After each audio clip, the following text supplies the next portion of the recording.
देखिए दोस्तों, railway group D vacancy 2025 के बारे में हम वीडियो लेके आए हैं आपके लिए।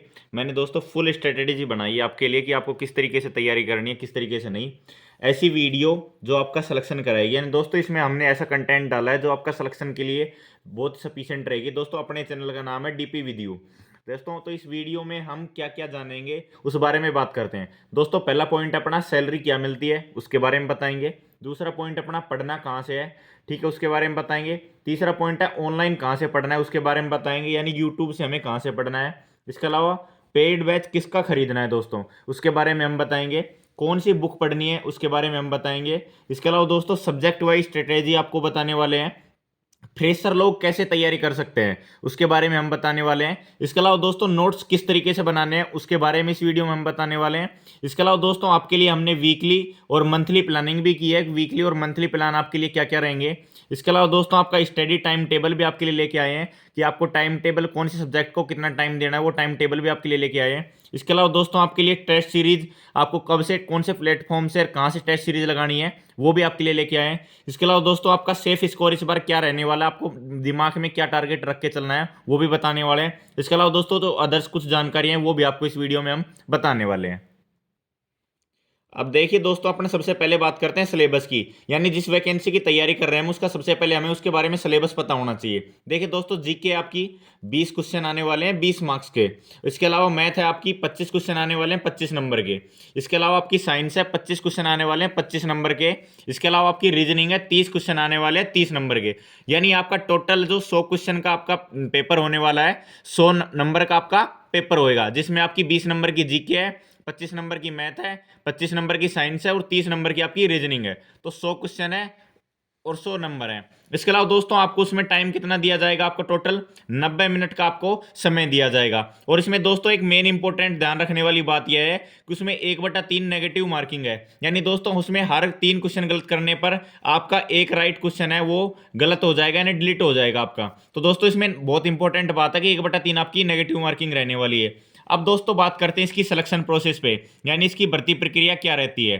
देखिए दोस्तों, सबसे पहले आपका फॉर्म फिलअप किया जाएगा। उसके बाद आपके कॉल लेटर आएंगे तो आपका कंप्यूटर बेस्ड टेस्ट सीबीटी यानी कंप्यूटर बेस्ड टेस्ट लिया जाएगा। आपका एग्जाम लिया जाएगा ऑनलाइन। फिर उसके बाद फिर आपका लिया जाएगा पीटी यानी फिजिकल एंड्योरेंस टेस्ट, यानी आपका क्या होता है, फिजिकल होता है। फिर आपके बाद जब आप फिजिकल क्वालिफाई, इस फिजिकल में क्या होता है, लगभग लगभग 10 से 15 गुना कैंडिडेट को आपको बुलाते हैं फिजिकल के लिए।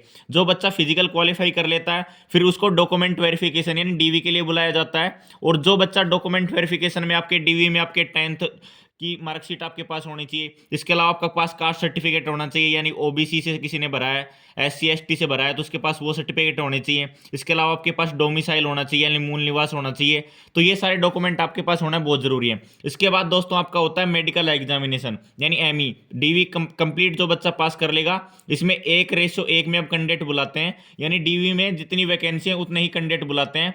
फिर उसके बाद आपका होता है मेडिकल। मेडिकल क्वालिफाई होने के बाद आपका क्या आता है, फाइनल रिजल्ट। यानी फाइनल रिजल्ट आपका आ जाता है और आपका सिलेक्शन हो जाता है और आपको ज्वाइनिंग लेटर घर पे भेज दिया जाता है। तो दोस्तों ये होती है आपकी सिलेक्शन प्रोसेस। अब बात करते हैं दोस्तों आपकी सैलरी की, यानी इसमें टोटल हमें कितनी सैलरी मिलने वाली है, सबसे इंपॉर्टेंट होती है जिस भी वैकेंसी की हम तैयारी कर रहे हैं कि हमें इससे कितनी सैलरी मिलने वाली है। सबसे बड़ा ये क्या काम करती है अपने लिए, मोटिवेशन का काम करती है। मोटिवेशन के रूप में काम करती है सैलरी। अब सैलरी के लिए दोस्तों इसमें लेवल फर्स्ट की पे मिलती है। पे मैट्रिक्स क्या होता है आपका, लेवल फर्स्ट होता है आपका इसमें। अब इसमें दोस्तों क्या क्या मिलता है आपको, देखिए बेसिक पे मिलता है 18,000 रुपये आपको। इसमें आपको डीए यानी डियरनेस अलाउंस अभी जो चल रहा है लगभग 53% चल रहा है, यानी 9500 रुपये आपको क्या मिलता है, डियरनेस अलाउंस। इसके अलावा दोस्तों एचआरए मैंने लगाया लगभग वाई सिटी का जो 3600 रुपये पड़ता है। अगर आप इसमें एक्स वाई जेड सिटी काम करते हैं यानी एक्स सिटी में आपको 10% मिलता है एचआरए, वाई सिटी में 20% मिलता है और जेड सिटी में आपको 30% एचआरए मिलता है। तो मैंने वाई सिटी का 20% पे कैलकुलेट करा है। लगभग सबकी ड्यूटी इसमें वाई सिटी में होती है तो वाई परसेंट मैंने कैलकुलेट किया है। तो लगभग आपका 3600 रुपये हाउस रेंट अलाउंस पड़ता है। इसके अलावा दोस्तों ट्रांसपोर्ट अलाउंस पड़ता है आपका लगभग 1300 रुपये और ट्रैवलिंग अलाउंस पड़ता है लगभग आपका 3000 रुपये। दोस्तों तो टोटल इसकी आपकी सैलरी मिलाते हैं तो आपकी सैलरी 35,000 प्लस बैठती है, यानी बहुत ही अच्छी सैलरी है दोस्तों। स्टार्टिंग में आप जैसे ज्वाइनिंग करेंगे तो आपको 35,000 से प्लस आपको सैलरी मिलने वाली है। अब दोस्तों बात करते हैं हमें पढ़ना कहाँ से है। देखिए दोस्तों, पढ़ने के मैंने 4 तरीके आपके लिए निकाले हैं। सबसे पहले आप यूट्यूब से बिल्कुल फ्री पढ़ सकते हैं, यानी यूट्यूब से आप बिल्कुल फ्री पढ़ सकते हैं। इसके अलावा पेड बैच से भी पढ़ सकते हैं, यानी किसी भी जो काफ़ी टीम ने कोर्सेज निकाल रखे हैं तो आप उसमें कोर्स खरीद के भी आप पेड बैच तरीके से भी आप पढ़ सकते हैं। इसके अलावा दोस्तों काफ़ी बच्चे हैं कि ऑफलाइन कोचिंग जाकर भी पढ़ सकते हैं। इसके अलावा अपन क्या कर सकते हैं, बुक लेके आएंगे, उन बुक से भी पढ़ सकते हैं। बट मैं दोस्तों सबसे बेस्ट तरीका बताऊंगा, ऑनलाइन पढ़ सकते हैं आप। सबसे बेस्ट रहेगा या तो आप पेड बैच लेके पढ़ें या यूट्यूब से फ्री पढ़ें। यूट्यूब पे भी काफ़ी फ्री क्लास हैं। आप ऑफलाइन कोचिंग जाकर अपना समय बर्बाद ना करें। मैं सबसे बेस्ट रहेगा आपके लिए ऑनलाइन पढ़ें, यूट्यूब से फ्री पढ़ें या चाहे पेड बैच से पढ़ें। अब दोस्तों बात करते हैं कि ऑनलाइन हमें पढ़ना है तो वो कहाँ से पढ़ना है, उसके बारे में हम बात करते हैं। अब देखिए दोस्तों, पहले चीज़ है हमें टीचर सेलेक्ट करने हैं। अब टीचर की बात करते हैं। सबसे पहले मैथ के लिए आपको मैथ किससे पढ़ना है। देखो सर, मैथ के लिए आप साहिल सर आते, साहिल खंडेलवाल सर हैं, उनसे आप मैथ पढ़ सकते हो। वो रेलवे के लिए स्पेशल मैथ पढ़ाते हैं, बहुत अच्छे हैं। इसके अलावा राकेश यादव सर हैं, वो भी बहुत अच्छे तरीके से मैथ पढ़ाते हैं। अर्थमेटिक उनका बहुत अच्छा है, रेलवे में ज्यादातर अर्थमेटिक पूछा जाता है। तो आप साहिल सर, दोस्तों अपन राकेश यादव सर से भी पढ़ सकते हैं, वो भी काफी अच्छी अर्थमेटिक पढ़ाते हैं। तो आप राकेश यादव सर को फॉलो कर सकते हैं, साहिल सर को भी फॉलो कर सकते हैं। तो आपको मैथ इन टीचर से करना है। अब मैथ के टीचर की बात होगी दोस्तों। अब रीजनिंग के टीचर की बात करते हैं। रीजनिंग आप पीयूष सर से कर सकते हैं, वो ऑफलाइन यूट्यूब पे काफी उनकी क्लासेज अवेलेबल है। सबसे बेस्ट टीचर है आपके लिए एसएससी और रेलवे की जो भी बच्चा तैयारी कर रहा है। तो रीजनिंग के लिए आप पीयूष सर को बेझिझक होकर फॉलो कर सकते हैं। जो भी जिस भी क्लास का आप डाउट है, पीयूष सर से आप फॉलो करिए, बहुत अच्छी रहेंगी आपके लिए। इसके अलावा दोस्तों आप बात करते हैं जीके के लिए। अब जीके भी बहुत इंपॉर्टेंट रोल अदा करती है दोस्तों। इसके अलावा दोस्तों परमार एसएससी के नाम से एक चैनल है। आप वो बंदे काफ़ी अच्छा कंटेंट डालता है और काफ़ी अच्छी, अभी उसके सीजीएल वगैरह सीएचएसएल वगैरह में देखेंगे, काफ़ी अच्छे उसने बच्चों को स्कोर भी करवाया है और काफ़ी अच्छा कंटेंट डालता है। मैंने पर्सनली उनको देखा है, पर्सनली उनसे पढ़ा है। तो परमार एसएससी के नाम से चैनल है, बहुत अच्छा पढ़ाते हैं, यहाँ से फॉलो कर सकते हैं। इसके अलावा दोस्तों आरडब्ल्यू की टीम है, उनकी भी क्लासेज काफ़ी पड़ी हुई है, पेड बैच मिल जाएगा। इसके अलावा फ्री बैच भी उनका पड़ा हुआ है यूट्यूब पे, वो भी पढ़ सकते हैं। आरडब्ल्यू की टीम को फॉलो कर सकते हैं। इसके अलावा दोस्तों खान सर से भी टॉपिक वाइज आप क्लास ले सकते हैं। तो 3 चीज़ें हो गई, आप जीके किन की टीचर को फॉलो करना है, परमार एसएससी को, आरडब्ल्यू टीम को और खान सर को फॉलो कर सकते हैं। इसके अलावा दोस्तों बात करते हैं साइंस के लिए, क्योंकि साइंस भी आपकी 25 नंबर की यहाँ आने वाली है, तो बहुत इंपॉर्टेंट रोल अदा करती है। देखिए दोस्तों, एक एसएससी मैग्नेट मैग्नेट नाम से चैनल है, एसएससी मैग्नेट के नाम, सॉरी दोस्तों, साइंस मैग्नेट के नाम से चैनल है। साइंस मैग्नेट के नाम से नीरज जांगिड़ का चैनल है। आप नीरज सर डालेंगे यूट्यूब पे, इसके अलावा या डालेंगे साइंस मैग्नेट के नाम से डालेंगे आप चैनल, तो नीरज जांगिड़ सर हैं, वो साइंस पढ़ाते हैं रेलवे के बच्चों के लिए स्पेशल। इसके अलावा दोस्तों एसके झा सर हैं, वो भी रेलवे के बच्चों के लिए स्पेशल पढ़ाते हैं। रेलवे के बच्चे एसके झा सर से भी तैयारी कर सकते हैं। तो आप नीरज जांगिड़ है जिनका साइंस मैग्नेट के नाम से चैनल है। इसके अलावा एसके झा सर हैं, वो भी सिर्फ रेलवे की तैयारी कराते हैं, वो भी काफ़ी अच्छे तरीके से पढ़ाते हैं। इसके अलावा प्रिया मैम है, वो भी रेलवे के बच्चों को पढ़ाती हैं। तो आप ये 3 टीचर हैं जहाँ से साइंस आप अपनी कवर कर सकते हैं। इनकी सभी की यूट्यूब पे ऑफलाइन क्लासेज पड़ी हुई हैं, काफ़ी रिकॉर्डेड क्लास मिल जाएंगी आपको, नीरज जांगिड़ सर की, एसके झा सर की और प्रिया मैम की। पेड बैच किसका खरीदना है, देखे दोस्तों, पेड बैच खरीदने के लिए देखिए 2 चैनल हैं अभी, उनका काफी वायरल है। आरडब्ल्यू की टीम है, उनका भी आप खरीद सकते हैं। रोजगार विद अंकित की जो टीम है वहां से पेड बैच ले सकते हैं। इसके अलावा कैरियर विल टीम है, उनकी भी टीम काफी अच्छी है, उन्होंने भी पेड बैच निकाल रखा है। इसके अलावा दोस्तों एक कौटिल्य क्लासेज है, कौटिल्य क्लासेज, उन्होंने भी बैच निकाल रखा है, पेड बैच भी निकाल रखा होगा। यूट्यूब पे भी काफ़ी क्लासेज पड़ी हुई है उनकी, तो वो रेलवे के बच्चों के लिए तैयारी करवाते हैं। तो आरडब्ल्यू की टीम कैरियर विल टीम से और कौटिल्य क्लासेज, ये इनका पेड बैच आप बिल्कुल खरीद सकते हैं और यहाँ से अपनी तैयारी कर सकते हैं। अब दोस्तों बात करते हैं कि आपको कौन कौन सी बुक पढ़नी है, बुक के लिए आपको कौन कौन से टीचर, सॉरी, कौन कौन सी बुक फॉलो करनी है वो देखते हैं। तो कौन सी बुक पढ़नी है इसको देखते हैं दोस्तों। सबसे पहले हम बात करते हैं जीके की। जीके के लिए दोस्तों आप किरण की जो बुक आती है, ल्यूसेंट की बुक आती है, इन दोनों को आप फॉलो कर सकते हैं। इनमें से आपके पास एक बुक होनी बहुत जरूरी है। पर दोस्तों मैं पर्सनली सजेस्ट करूंगा कि आपकी जो किरण वाली बुक है उसको लेके आएं, क्योंकि किरण वाली बुक में ल्यूसेंट की बजाय थोड़ा लेंथी अच्छे से सारी चीज़ें क्लियरफाई कर रखी हैं, उसमें आपको सारी चीज़ें डिटेल में मिलने वाली हैं। तो आप किरण वाली बुक फॉलो करेंगे वो ज़्यादा बेस्ट रहेगी। बाकी आप ल्यूसेंट की बुक भी फॉलो कर सकते हैं। इसके अलावा दोस्तों स्टैटिक जीके की बात करें तो नवीन सर हैं अपने, जो आरडब्ल्यू टीम के सदस्य हैं, नवीन सर हैं, उनकी स्टैटिक जीके काफ़ी अच्छी है। तो स्टैटिक जीके की बुक आती है उनकी, उनकी आप क्लासेज भी ले सकते हैं। इसके अलावा उनकी बुक भी लेके आओ, स्टैटिक जीके के लिए नवीन सर की बुक है, उनको फॉलो करो। अब एसएससी और रेलवे जिनके पीवाईक्यू आते हैं उसमें पिनाकल की बुक आती है और एक किरण की बुक आती है। तो आप इन दोनों में से किसी भी एक प्रीवियस ईयर क्वेश्चन के लिए वो बुक फॉलो कर लें, क्योंकि जीके एसएससी में भी वही आती है, टीसीएस एग्जाम लेती है, है और रेलवे का भी टीसीएस एग्जाम कंडक्ट करवाती है। तो एसएससी रेलवे के जो प्रीवियस ईयर क्वेश्चन है वो आपको करके जाने हैं। तो आप पिनाकल की बुक ले लें या किरण की बुक ले सकते हैं। अब दोस्तों बात करते हैं आप मैथ का कौन कौन सी बुक पढ़नी है। देखिए दोस्तों, जिस भाई को बिल्कुल बेसिक से मैथ पढ़नी है, शुरुआत से बिल्कुल जीरो लेवल से तैयारी करनी है, बेसिक से पढ़ना है, तो आर.एस. अग्रवाल सर की जो बुक आती है आप उसको फॉलो करें। सबसे पहले उसको रीड करें, उसको अच्छे तरीके से सोल्व करें, उसकी प्रैक्टिस करें बार बार। फिर उसके बाद थोड़ा एडवांस होने के लिए आप राकेश यादव सर या फिर गगन प्रताप सर, इनमें से किसी एक बंदे की बुक ले सकते हैं। आप उसको बार बार सोल्व कर सकते हैं, उनकी बार बार प्रैक्टिस कर सकते हैं। अगर बिल्कुल बेसिक से करना है तो पहले आर.एस. अग्रवाल जो सर आते हैं उनकी बुक को फॉलो करो, फिर उसके बाद राकेश यादव सर या गगन प्रताप सर की बुक को फॉलो करो। अब रीजनिंग कहां से करनी है दोस्तों? रीजनिंग के लिए किरण की बुक आती है और अरिहंत की बुक आती है, वो करो। इसके अलावा उसमें प्रीवियस ईयर क्वेश्चन भी दे रखे होते हैं, वो बुक लेके आओ, जिसमें सारे एसएससी या फिर रेलवे के एग्जाम के प्रीवियस ईयर क्वेश्चन दे रखे हो, वो फॉलो करो। तो आप किरण की बुक लेके आओ या अरिहंत की बुक लेके आओ या प्रीवियस ईयर क्वेश्चन की बुक लेके आओ। किरण वाली बुक भी मिल जाती है पीवाईक्यू के लिए। तो आप रीजनिंग के लिए बार बार प्रैक्टिस करनी है, तो रीजनिंग के लिए इन बुक में से एक बुक लेके आ सकते हैं। अब साइंस दोस्तों, साइंस भी आपके लिए इंपॉर्टेंट अदा करती है। तो आपके पास दोस्तों इसमें इंपॉर्टेंट है कि आपके पास एनसीईआरटी की 9th क्लास की और 10th क्लास की बुक होनी चाहिए। बाकी कोई बच्चा अगर रीड कर सकता है 6 to 10th भी रीड करे तो सबसे बेस्ट रहेगा, बाकी सफिशिएंट रहेगी आपके लिए। कोई बच्चा 9th क्लास की 10th क्लास की एनसीईआरटी बुक को रीड करेगा, बहुत सफिशिएंट रहेगी दोस्तों।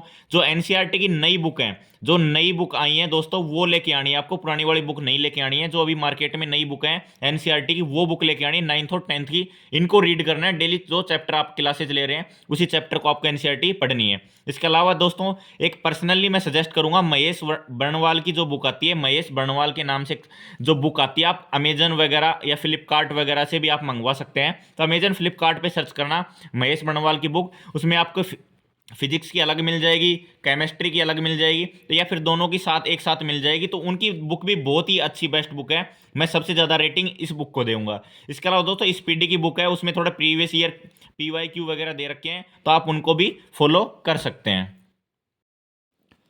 अब दोस्तों बात करते हैं सब्जेक्ट वाइज स्ट्रेटेजी की, यानी सब्जेक्ट वाइज अपने को साइंस की कैसे तैयार करनी है, जीके कैसे तैयार करनी है, मैथ कैसे तैयार करनी है। तो सब्जेक्ट वाइज स्ट्रेटेजी भी आपके लिए लेके आए हैं।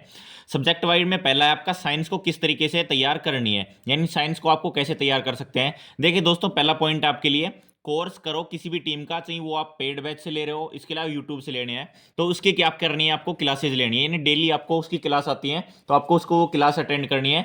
किसी एक टीम का या तो यूट्यूब से फॉलो कर रहे हो या फिर आप किसी टीम को पेड बैच ले रखा है, तो आप उससे क्लास लेनी है आपको डेली।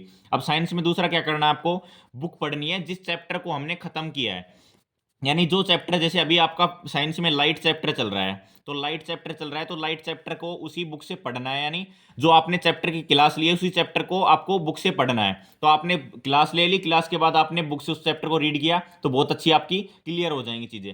इसके अलावा दोस्तों आपको क्या करना है, साइंस में शॉर्ट्स नोट्स बनाने हैं, ताकि इंपॉर्टेंट पॉइंट हम लिखेंगे, तो इंपॉर्टेंट पॉइंट लिखेंगे तो वो अपने को याद रहेंगे, और उनके इजीली शॉर्ट नोट्स बनाएंगे तो लास्ट में एग्जाम के टाइम हम उनको रिवाइज कर सकते हैं। इसके अलावा दोस्तों प्रीवियस ईयर क्वेश्चन करने हैं साइंस के, मैंने बताया था एसपीडी वगैरह की बुक है, वहां से भी कर सकते हो। इसके अलावा काफी मैटर किरण वगैरह की बुक आती है, उनमें प्रीवियस ईयर क्वेश्चन दे रखे होते हैं, तो आप प्रीवियस ईयर क्वेश्चन भी आपको करने हैं। इसके अलावा दोस्तों चैप्टर वाइज आपको क्या लगाने हैं, उसमें टेस्ट लगाने हैं, यानी चैप्टर, जिस चैप्टर ने, जैसे आपने लाइट चैप्टर मैंने बताया, लाइट चैप्टर की आपने क्लास ली, फिर उसमें आपको बुक से रीड किया, तो उसी लाइट चैप्टर का आपको चैप्टर वाइज टेस्ट लगाना है टेस्ट बुक प्लेटफॉर्म से। तो चैप्टर वाइज आपको क्या लगाने हैं, टेस्ट लगाने हैं। इसके अलावा दोस्तों न्यूमेरिकल भी सोल्व करने हैं, यानी जो भी न्यूमेरिकल आते हैं, क्योंकि 2 से 3 न्यूमेरिकल भी कई बार आपके लिए पूछ लिए जाते हैं, तो आपको जो भी न्यूमेरिकल दे रखे होते हैं चार्ज वगैरह चैप्टर से, करंट वगैरह चैप्टर से, तो वो न्यूमेरिकल वगैरह भी आपको सोल्व करने हैं। तो ये बात होगी दोस्तों आपको साइंस तैयार करने की। अब दोस्तों बात करते हैं आपको जीके को किस तरीके से तैयार करनी है।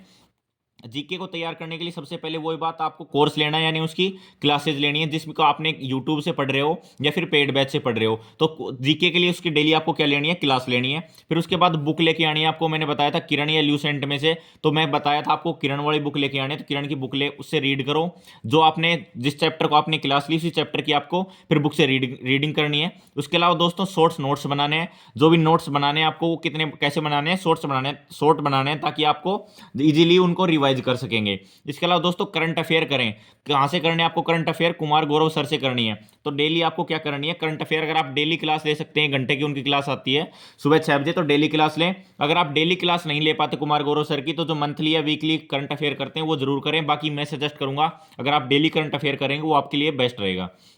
इसके अलावा दोस्तों बार बार क्या करना है? आपको रिवीजन करना है, यानी जो भी चैप्टर आपने पढ़ा है उसमें उसको बार बार रिवाइज करना है, क्योंकि जीके तभी याद रहेगी जब उसका बार बार रिवीजन कर पाएंगे। तो आपको बार बार रिवीजन करना है। इसके अलावा दोस्तों इंपॉर्टेंट टॉपिक को अलग से नोट करें, यानी जो भी आपको हिस्ट्री, पॉलिटिकल, ज्योग्राफी पढ़ रहे हैं उसमें आपको जो भी इंपॉर्टेंट टॉपिक लगता है उसको अलग से नोट करके रख लेना है, ताकि एग्जाम के टाइम अपने अच्छे से उसको रिवाइज कर सकें। इस तरीके से आपको जीके तैयार करनी है। अब दोस्तों पीवाईक्यू पढ़ने हैं। मैंने आपको बताया था कि पिनाकल या किरण की जो बुक आती है वो लेके आनी है, उसमें आपको क्या पढ़ना है? पीवाईक्यू पढ़ने हैं। तो जो चैप्टर आपने पढ़ा उसी के चैप्टर वाइज पीवाईक्यू तैयार करते चलें। अब आपको क्या करना है इसमें? हिस्ट्री आपकी कितने दिनों में खत्म होनी चाहिए? 2 महीने में। आपकी ज्योग्राफी है वो भी कितने दिन में खत्म होनी चाहिए? 2 महीने में। और पॉलिटिकल साइंस आपकी 1 महीने में। ये आपको क्या रखना है? टारगेट रखना है, ताकि 5 महीने में टोटल कितना हो गया आपका? 5 मंथ हो गए, तो 5 मंथ में आप अपना सिलेबस खत्म कर पाएं। तो हिस्ट्री 2 महीने में पढ़नी है, ज्योग्राफी 2 महीने में, पॉलिटिकल साइंस 1 महीने में। अपने को ये अपना टारगेट तैयार रखना है। अब दोस्तों बात करते हैं अपने मैथ की, यानी हम मैथ को किस तरीके से तैयार कर सकते हैं। देखिए दोस्तों, सबसे पहले मैंने बताया आपको किसी भी टीम का या तो आपने पेड बैच से कोर्स ले रखा हो, यूट्यूब से लेते हो, तो उसकी डेली आपको क्या लेनी है? क्लासेज लेनी है। वीक टॉपिक को पहचानना है। सबसे पहले मैथ में आपको इन 3 टॉपिक को जरूर करना है, क्योंकि यहीं से आपकी मैथ है वो बेसिक वो स्टार्ट होती है। इसी चैप्टर में जब ये 3 चैप्टर आप अगर कर लेते हो तो इन 3 चैप्टर करने के बाद आपकी अच्छे से क्लियर हो जाएगी कि मेरा मैथ अच्छे से बेसिक क्लियर होने के बाद आप अच्छे आगे अर्थमेटिक मैथ अच्छे से कर पाओगे। तो सबसे पहले आपको कौन सा टॉपिक करना है? परसेंटेज। परसेंटेज चैप्टर आपको सबसे पहले करना है। फिर उसके बाद आपको कौन सा टॉपिक करना है? दूसरे नंबर पे करना है रेशियो प्रपोर्शन। फिर उसके बाद कौन सा करना है? Profit loss. यानी तीनों टॉपिक हैं जो बैक टू बैक करना है। फिर उसके बाद जो अगले अगर अदर टॉपिक रह गए, टाइम वर्क रह गया, एसआई एंड सीआई रहेगा, वो करने हैं। तो सबसे पहले परसेंटेज करो, फिर उसके बाद रेशियो प्रपोर्शन करो, फिर प्रॉफिट लॉस करो। तो ये तीनों चैप्टर आपको सबसे पहले मैथ में स्टार्ट करने से पहले तीनों टॉपिक आपको करने जरूरी है। इसके अलावा दोस्तों जो भी चैप्टर आप पढ़ रहे हैं उसकी साथ साथ बुक में सोल्व करते चले। यानी जैसे आपने परसेंटेज रीड आउट किया अभी, या प्रॉफिट लॉस आपने रीड किया है, तो उस चैप्टर पढ़ रहे हैं उसके साथ आपको बुक में प्रैक्टिस करनी है, क्योंकि प्रैक्टिस ही मैथ में सबसे ज्यादा इंपॉर्टेंट है। जो बच्चा जितनी ज्यादा प्रैक्टिस करेगा उसका स्कोर उतना ही ज्यादा आएगा। तो सबसे ज्यादा जरूरी है इसमें आपकी सबसे ज्यादा प्रैक्टिस करो। जो चैप्टर पढ़ रहे हो उसकी साथ साथ प्रैक्टिस करो, आपके क्वेश्चन क्लियर होते चलेंगे। इसके अलावा दोस्तों आपको कैलकुलेशन अच्छी करने के लिए क्या करनी है? टेबल यानी पहाड़े याद करने। 1 से लेकर 40 तक आपको बिल्कुल पहाड़े इजीली तरीके से याद होने चाहिए, ताकि आपके कैलकुलेशन अच्छे हो सके। इसके अलावा दोस्तों आपको स्क्वायर याद करने। स्क्वायर कहाँ से कहाँ तक याद करने हैं? 1 से लेकर 35 तक के स्क्वायर भी याद होने चाहिए, ताकि आप कोई भी रीजनिंग में भी काम आए और आपके मैथ में भी काम आए। इसके अलावा दोस्तों आपको क्यूब याद करनी है। क्यूब 1 से लेकर 15 तक की याद करनी है। इसके अलावा दोस्तों डेली 100 से 150 क्वेश्चन की प्रैक्टिस करनी है। यानी मैथ आपकी सबसे ज्यादा मैंने क्या बताया? प्रैक्टिस मांगती है। तो 100 से 150 क्वेश्चन का टारगेट रखें डेली। 100-150 क्वेश्चन की डेली प्रैक्टिस करें। इसके अलावा दोस्तों चैप्टर वाइज टेस्ट लगाने हैं। यानी जो चैप्टर आपने परसेंटेज कंप्लीट किया, प्रॉफिट लॉस कंप्लीट किया, उसी चैप्टर कंप्लीट होने के बाद उसका चैप्टर वाइज टेस्ट बुक से आपको क्या लगाना है? टेस्ट लगाना है, ताकि आप अपनी तैयारी का अंदाजा जान सकें कि हमें percentage chapter, profit less chapter, time work chapter अच्छे से आया नहीं है। तो चैप्टर वाइज टेस्ट अपने को लगाने हैं। अब दोस्तों बात करते हैं अपने रीजनिंग को कैसे तैयार करनी है। तो जो भी वीक टॉपिक है उसकी अपने को क्या लेनी है? क्लास लेनी है। रीजनिंग का डायरेक्ट फंडा ये है, अपना ध्यान रखो कि जो भी वीक टॉपिक है उसकी क्या है, यूट्यूब से क्लास ले लो। मैंने पीयूष सर को बताया था, बहुत बेस्ट क्लास रहेगी उनकी, तो वहां से अपनी क्लास ले लो। इसके अलावा दोस्तों डेली 100 से 150 क्वेश्चन की इसमें भी प्रैक्टिस करनी है, क्योंकि रीजनिंग में आप जितना टाइम जल्दी प्रैक्टिस करेंगे तो टाइमिंग अच्छी अच्छी आएगी। टाइमिंग अच्छी आएगी तो आप दूसरे सब्जेक्ट को टाइम दे पाएंगे। तो रीजनिंग में अपना टाइम बचाने की कोशिश करें। 100-150 क्वेश्चन की डेली प्रैक्टिस करें, रीजनिंग ऑटोमेटिकली अच्छी हो जाएगी। मिक्स क्वेश्चन करने की कोशिश करें दोस्तों सबसे ज्यादा, यानी हर टॉपिक के मिक्स क्वेश्चन मिलते हैं। इसके अलावा दोस्तों चैप्टर वाइज टेस्ट भी लगा सकते हैं आप उसमें। और एसएससी और रेलवे के जितने प्रीवियस ईयर क्वेश्चन है आप उनको जरूर फॉलो करें। तो एसएससी और रेलवे के जितने प्रीवियस ईयर क्वेश्चन है वो जरूर करें। तो सबसे ज्यादा इसमें आपको क्या करनी है? ध्यान रखना है, प्रैक्टिस करनी है। मैथ और रीजनिंग आपके लिए सबसे ज्यादा प्रैक्टिस मांगती है। अब दोस्तों बात करते हैं कि फ्रेशर लोग हैं वो कैसे तरीके से तैयारी कर सकते हैं। तो सबसे पहले फ्रेशर की बात करते हैं। रिकॉर्डेड बैच खरीदना है सबसे पहले, क्योंकि रिकॉर्डेड बैच खरीदने से आप अपना सिलेबस जल्दी से जल्दी कंप्लीट कर पाएंगे। तो अपना रिकॉर्डेड बैच खरीद लें। फिर उसके बाद बुक लेके आएँ। जितनी भी बुक मैंने आपको बताई वो सारी बुक आपके पास होनी चाहिए, ताकि उनको ईजिली आप टाइम टू टाइम अपडेट कर सकें, यानी उनको रीड आउट कर सकें। और तैयारी दोस्तों अभी से स्टार्ट कर देनी है, क्योंकि आपके पास टाइम नहीं है। वैकेंसी एग्जाम हो सकता है जुलाई अगस्त में हो जाए, तो 7 से 8 महीने हैं। 7 से 8 महीने के अंदर आपको कोर्स भी करना है, फिर उसके बाद उसका रिवीजन भी करना है। तो तैयारी अभी से स्टार्ट कर दें, ज़्यादा वेट ना करें। जनवरी निकल चुकी है, तो 7 महीने ही आपके पास लगभग बचे हुए हैं मैक्सिमम। तो तैयारी अभी से स्टार्ट कर दें। इसके अलावा दोस्तों आपको हर सब्जेक्ट के लिए एक्स्ट्रा टाइम निकालना है, क्योंकि और बच्चों से आपको आगे निकलना है, तो हर सब्जेक्ट के लिए आपको एक्स्ट्रा टाइम निकालना पड़ेगा। जल्दी से जल्दी कोर्स कंप्लीट करना है, जितना जल्दी हो उसके अपना कोर्स कंप्लीट करना होगा आपको एक्स्ट्रा एफर्ट करके। तो आपको क्या करना है कि जो भी सिलेबस है आपका, वो सिलेबस ऐसा टारगेट रखे कि मैं 5 महीने में कंप्लीट कर लूं, ताकि लास्ट के 2 से 3 महीने बच जाएं, उसमें मैं अपना 2 बार रिवीजन कर पाऊं या 1 बार रिवीजन अच्छे से कर पाऊं। तो 2 बार रिवीजन कर पाऊं, तो 5 महीने का टारगेट रखें कि 5 महीने में मैं अपना सिलेबस खत्म कर लूं। इसके अलावा दोस्तों आप एक्स्ट्रा एफर्ट लगाओ, एक्स्ट्रा टाइम दो स्टडी इसको पढ़ने के लिए, एक्स्ट्रा स्टडी करो और लोगों से, और अपने खुद के नोट्स बनाओ, ताकि खुद के नोट्स बनाने से क्या है कि आपको एग्जाम टाइम में अच्छे से रिवाइज कर पाओगे। तो ये आपके लिए सबसे बेस्ट रहेगा। अब दोस्तों बात करते हैं कि आपको नोट्स किस तरीके से बनाने हैं। तो नोट्स कैसे बनाएं, देखिए दोस्तों, उसके लिए आपको 3 पेन आपके पास होने बहुत जरूरी है। रेड पेन होना चाहिए, ब्लैक होना चाहिए, ब्लू होना चाहिए, ताकि आप जो भी नोट्स बनाएंगे उसको अलग अलग हेडलाइन में अलग पेन यूज कर सकें, नीचे डिस्क्रिप्शन में अलग यूज कर सकें, तो आपको अलग अलग समझ में आ सके, इजीली दिख सके, पढ़ने में भी आसानी हो और पढ़ने का बार बार मन करे। तो 3 पेन आपके पास होने चाहिए, रेड, ब्लैक और ब्लू। इसके अलावा दोस्तों जीके साइंस के इस नोट्स अवश्य बनाने हैं, यानी जीके और साइंस को आपको बार बार पढ़ने हैं, तो उनके खुद से हाथ से लिखोगे तो आपको याद रहेगा। तो जीके और साइंस के नोट्स जरूर बनाने हैं। खुले खुले लिखने हैं ताकि पढ़ने का मन करे, यानी खुले खुले लिखने से आपका पढ़ने का मन करेगा, उनको अच्छे से रीड कर पाओगे, आपको ज़्यादा टाइम नहीं लगेगा समझने में। तो खुले खुले के, ताकि पढ़ने का मन अच्छे से करे। इसके अलावा दोस्तों जो भी हेडिंग लिखने के बाद इंपॉर्टेंट टॉपिक के ही नोट्स बनाएं, यानी जो आपने जिस भी चैप्टर को आप जीके में पढ़ रहे हो, साइंस में पढ़ रहे हो, जो भी हेडिंग आपने बनाई है उसकी इंपॉर्टेंट टॉपिक छांट लो, उनके नोट्स आपको जरूर बनाने हैं, उनके नोट्स बनाने हैं, ताकि आपका जल्दी से सिलेबस कंप्लीट भी हो सके। इसके अलावा दोस्तों इंपॉर्टेंट टॉपिक को अंडरलाइन करना है, यानी जो भी आपने इंपॉर्टेंट टॉपिक लगता है कि इंपॉर्टेंट टॉपिक, उसको अंडरलाइन करें और हाईलाइटर का यूज करें। हाइलाइटर का यूज करने से क्या अपने को उसमें फोकस जाता है कि ये हेडिंग है, इसको अपने को तैयार करके जाना है, ये चीज उसमें इंपॉर्टेंट है। तो इंपॉर्टेंट टॉपिक को अंडरलाइन करके हाइलाइटर का यूज जरूर करें। इसके अलावा दोस्तों स्टैटिक जीके में शॉर्ट ट्रिक का यूज करें, ताकि स्टैटिक जीके अपने को जल्दी से याद है उसके, और शॉर्ट ट्रिक का यूज उसमें अच्छे से हो पाएगा, तो अपने स्टैटिक जीके जल्दी अपन कवर कर पाएंगे। अब दोस्तों बात करते हैं अपनी वीकली प्लानिंग की, यानी वीकली प्लानिंग अपनी क्या रहनी चाहिए। तो दोस्तों वीकली प्लानिंग के लिए डेली टारगेट बनाओ। डेली अपने को क्या बनाने हैं, टारगेट, ताकि प्रत्येक सब्जेक्ट के, और डेली टारगेट बनाने हैं हर सब्जेक्ट के। आपको जीके का अलग टारगेट बनाना है, मैथ का अलग टारगेट बनाना है, साइंस का अलग टारगेट बनाना है, रीजनिंग का अलग। तो डेली आपके दिमाग में टारगेट रहने चाहिए कि मुझे आज इसमें इतना सिलेबस करना है, मुझे आज इसमें ये पढ़ना है, मुझे इसमें ये पढ़ना है। तो अपने डेली टारगेट आपको क्या होना चाहिए, पता होना चाहिए। इसके अलावा दोस्तों सभी सब्जेक्ट की आपको क्या लेनी है, क्लासेज लेनी है, यानी सभी सब्जेक्ट की आपको डेली क्लासेज लेनी है। इसके अलावा दोस्तों संडे को जो भी सब्जेक्ट का आपने पढ़ा है ऑनलाइन लेते हो, तो सबसे पहले संडे को ये नहीं है, अगर यूट्यूब से पढ़ते हो तो संडे को उस वीक का पूरे सब्जेक्ट का रिवीजन करना है। यानी आपने जो भी मैथ पढ़ा उसका रिवीजन करो, फॉर्मूले वगैरह, रीजनिंग का भी। और इसके अलावा जीके और साइंस जो भी है, जो भी आपने लिखा है, नोट्स बनाए, उनका आपको क्या करना है, रिवीजन। तो संडे को विशेष रूप से एक काम करें कि संडे को सभी सब्जेक्ट का आपको रिवीजन करना है। इसके अलावा दोस्तों चैप्टर वाइज मॉक टेस्ट लगाने जरूरी है, यानी हर वीक में अपने chapter wise daily mock test लगाते रहें। इसके अलावा दोस्तों प्रत्येक वीक का चैप्टर वाइज प्लान तैयार करना है, यानी हर वीक का आपको चैप्टर वाइज प्लान तैयार होना चाहिए। मुझे इस वीक में मैथ में ये परसेंटेज करना है, प्रॉफिट लॉस करना है, जीके में मुझे अपने मुगल काल पढ़ने हैं, तो साइंस में मुझे लाइट चैप्टर पढ़ना है। तो वो सब चीज़ें आपको पता होनी चाहिए। तो प्रत्येक वीक का आपका चैप्टर प्लान तैयार होना चाहिए। इसके अलावा दोस्तों पीवाईक्यू पेपर का एनालिसिस करें कि मैं जो पढ़ रहा हूँ वो पीवाईक्यू में यानी पिछले साल के प्रीवियस ईयर क्वेश्चन पेपर में आ रहे हैं या नहीं आ रहे हैं, तो उसके बारे में आपको जरूर पता होना चाहिए। तो अपने प्रीवियस ईयर क्वेश्चन का भी एनालिसिस बीच बीच में करते रहें हर वीक में। इसके अलावा दोस्तों आप बात करते हैं मंथली प्लानिंग की, मंथली में एक मंथ में अपने को क्या करना चाहिए। तो मंथली प्लानिंग की बात करते हैं दोस्तों।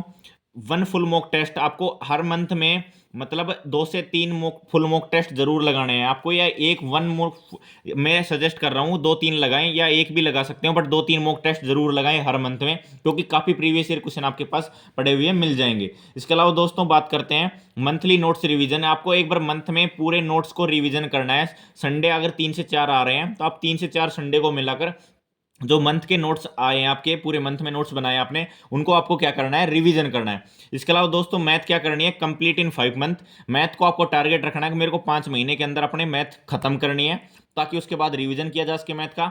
ऐसे ही रीजनिंग को आपको, रीजनिंग का ज़्यादा बड़ा सिलेबस नहीं है, मिक्स क्वेश्चन करने हैं आपको, सबसे ज़्यादा प्रैक्टिस करनी है। तो रीजनिंग को आप टारगेट रखें, क्लास से शुरुआत से ले रहे हैं तो 3 महीने के अंदर अपनी रीजनिंग खत्म कर लें। उसके बाद 2 से 3 बार रीजनिंग की प्रैक्टिस करके, ताकि टाइमिंग अच्छा आ सके। इसके अलावा दोस्तों साइंस में क्या करना है, कंप्लीट करनी है आपको 4 महीने के अंदर, यानी साइंस को भी आपको 4 महीने में कंप्लीट करनी है, ताकि एक बार 2 से 3 बार उसका भी दोबारा रिवीजन हो उसके। अब फिजिक्स को आपको 1 महीने में खत्म करना, आपके पास ये टारगेट होना चाहिए। केमिस्ट्री को भी आपको 1 मंथ में खत्म करना है, आपके पास ये टारगेट होना चाहिए। और बायो को आपको 2 महीने में, क्यों, बायो थोड़ी लेंथी पड़ती है, इसमें बायो का क्वेश्चन भी ज्यादा पूछे जाते हैं, तो बायो 2 महीने में खत्म करनी है। तो आपका टोटल ये हो गया 4 महीने का सिलेबस। तो आपको 4 महीने में साइंस खत्म करनी है, फिजिक्स को 1 महीना देना है, केमिस्ट्री को 1 महीना, और बायो को 2 मंथ देने हैं। इसके अलावा दोस्तों जीके, जीके को आप कंप्लीट करना है 5 महीने में। मैंने आपको पिछले बता दिया था पीछे जीके में कि आपको हिस्ट्री, पॉलिटिकल और ज्योग्राफी किस तरीके से तैयार करके जानी है। तो आपको कंप्लीट करनी है जीके पूरे 5 महीने के अंदर। अब दोस्तों बात करते हैं आपके टाइम टेबल की। इंपॉर्टेंट पॉइंट है आपके लिए कि किस विषय को डेली कितना समय देना है आपको। तो डेली किस विषय को कितना समय देना है वो भी आपके लिए मैंने बताया। देखो दोस्तों, आपको मैथ को डेली 3 घंटे रीड आउट करना है, जिसमें आपकी क्लासेज होंगी और प्रैक्टिस भी होगी। तो डेली 3 घंटे अपनी मैथ को दो। रीजनिंग को कितने घंटे देना है आपको, 2 घंटे रीजनिंग को देना है, 1 घंटे क्लास ली, 1 घंटे उसकी प्रैक्टिस करी। इसके अलावा दोस्तों साइंस भी आपको 2 से 3 घंटे पढ़नी है डेली। साइंस में यह है दोस्तों कि आपने फिजिक्स पढ़ रहे हो तो पहले फिजिक्स खत्म करो, अगर केमिस्ट्री पढ़ रहे हो तो केमिस्ट्री खत्म करो। तो जो सब्जेक्ट पढ़ रहे हो एक बार उसी को खत्म करने चलो। तो साइंस 2 से 3 घंटे पढ़नी है। जीके भी आपको 2 घंटे पढ़नी है डेली। हिस्ट्री, पॉलिटिकल, ज्योग्राफी आप जो भी पढ़ रहे हैं। करंट अफेयर आपको डेली 1 घंटे क्लास लेनी है, मैंने आपको बताया था कुमार गौरव सर की, तो आप डेली करंट अफेयर जरूर करें। इसके अलावा टेस्ट दोस्तों, आप चैप्टर वाइज लगाते हैं, फुल मॉक लगाते हैं, तो 30 मिनट से लेकर 1 घंटे या 1.5 घंटे का फुल मॉक लगाएंगे तो 1 आवर 30 मिनट का आपको समय लगता है। तो आप डेली 1 घंटे का टारगेट लगे चलें कि आप लगभग अपने डेली 30 मिनट का चैप्टर टेस्ट भी लगाएं। तो ये डेली आपको टारगेट रहना चाहिए। तो अपना टारगेट क्या है, टोटल 10 आवर स्टडी कराने का। तो आपको टोटल 10 घंटे स्टडी करनी है, जिसमें मैथ 3 घंटे पढ़नी है, रीजनिंग आपको 2 घंटे पढ़नी है, साइंस 2 से 3 घंटे पढ़नी है, जीके भी आपको 2 घंटे पढ़नी है, करंट अफेयर 1 घंटे पढ़नी है। और टेस्ट आपको डेली चैप्टर टेस्ट लगाने में 30 से 40 मिनट या 1 घंटे तक का आपका समय लग सकता है। अब दोस्तों बात करते हैं टेस्ट सीरीज की। टेस्ट सीरीज आप कहां से लगा सकते हैं। देखिए दोस्तों, टेस्ट सीरीज के लिए सबसे बढ़िया प्लेटफॉर्म मैं आपको बताता हूं, टेक्स्ट बुक का है। इसका आप एक बार अर्ली पास ले लीजिए, ये आपके लिए रेलवे, एसएससी, जितने भी एग्जाम की आप तैयारी कर रहे हैं सभी के लिए वैलिड रहेगा। तो टेक्स्ट बुक का आपके पास पास होना चाहिए। स्टार्टिंग के 6 मंथ में आपको चैप्टर टेस्ट लगाने हैं, यानी आपको फुल मॉक टेस्ट कभी लगा लिया तो लगा लिया, बाकी आपको चैप्टर टेस्ट लगाने हैं। जब 70 से 80% आपका सिलेबस पूरा हो जाएगा उसके बाद ही आपको फुल मॉक टेस्ट पे जाना है।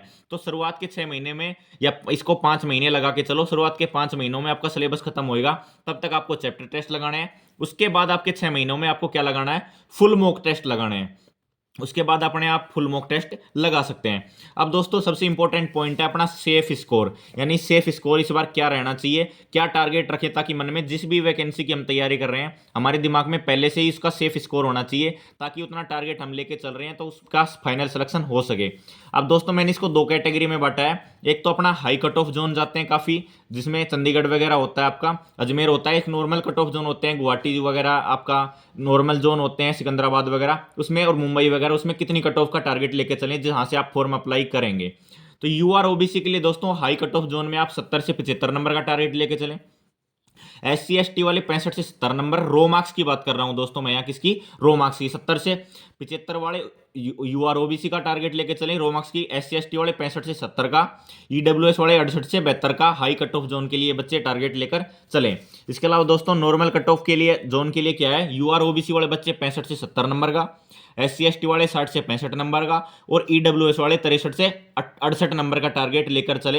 अगर ये टारगेट आप रो मार्क्स का लेकर चलेंगे, इतना स्कोर कर पाएंगे, तो मैं उम्मीद करता हूं दोस्तों आपका 99.99% आपका सिलेक्शन जरूर हो जाएगा। बाकी आपका नॉर्मलाइजेशन पे भी डिपेंड करता है। तो बहुत अच्छी जानकारी दोस्तों मैंने आपको प्रदान करी है। थैंक यू दोस्तों, धन्यवाद, जय हिंद साथियों।